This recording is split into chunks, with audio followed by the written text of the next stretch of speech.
Hello. In previous lecture, we have discussed about ratio analysis. Now, we will continue with the types of ratio analysis. Now, ratio analysis has four types, that is liquidity ratio, activity ratio, solvency ratio, and last one is profitability ratio. Let's start with liquidity ratios. Liquidity ratios are calculated to measure the short term solvency of the business, that is, the firm's ability to meet its current obligations. These are analyzed by looking at the amounts of current assets and current liabilities in the balance sheet. Following are the important liquidity ratios.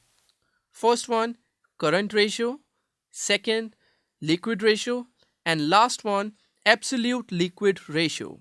Current ratio is also known as working capital ratio. Current ratio is the ratio of current assets to current liabilities.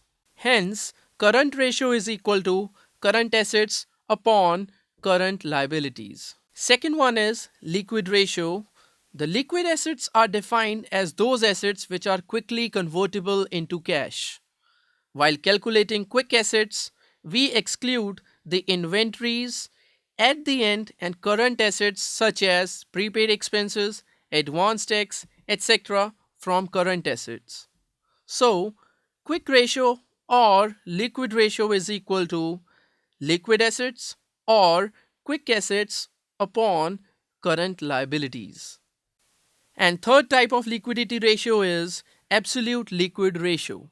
The reason of computing absolute liquid ratio is to eliminate accounts receivable from the list of liquid assets because there may be some doubt about their quick collection. Here, absolute liquid asset means cash, bank, and cash equivalents. Now, moving on to the next type of ratio analysis, which is activity or turnover ratios. This ratio is also known as efficiency ratio. Activity ratios measure the efficiency or effectiveness with which a firm manages its resources. These ratios indicate the speed at which assets can be converted into sales during an accounting period. Now, these ratios are expressed as times and should always be more than 1.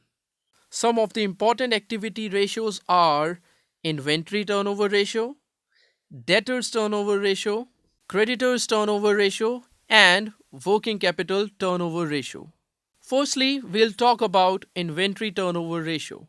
It determines the number of times inventory is converted into revenue from operations during the accounting period. The formula is expressed as follows. Inventory turnover ratio is equal to cost of revenue from operations over average inventory. Now, what is cost of revenue from operations? It is equal to inventory in the beginning plus net purchases plus wages plus carriage inwards and subtract inventory at the end. So, now what is average inventory? Inventory in the beginning and inventory at the end are added up and divided by 2. Now moving on to the next type, that is debtors turnover ratio. This ratio is computed to determine the efficiency with which the trade debtors are managed. This ratio establishes a relationship between net credit sales and average account receivables, that is average trade debtors and bills receivables. This ratio is expressed as trade receivables turnover ratio equal to net credit revenue from operations upon average trade receivables. Now, what is average trade receivables? Average trade receivables is equal to opening debtors and bills receivable plus closing debtors and bills receivable divided by 2. There is another term which is known as debt collection period ratio, which is equal to months or days in a year divided by debtors turnover. And third one is creditors turnover ratio. This ratio helps in finding out the exact time when a firm is likely to make payment of its trade creditors. This ratio is expressed as trade payables turnover ratio, which is equal to net credit purchases divided by average trade payable. Again, average trade payable is equal to opening creditors and bills payable plus closing creditors and bills payable divided by 2. Now, what is average payment period? It is the number of days in a month or a year divided by trade payables turnover ratio. And the last type is working capital turnover ratio. This ratio indicates number of times the working capital is turned into sales in an accounting year. It is calculated as follows. Working capital turnover ratio is equal to net sales upon working capital. Now, net sales is equal to gross sales minus sales returns.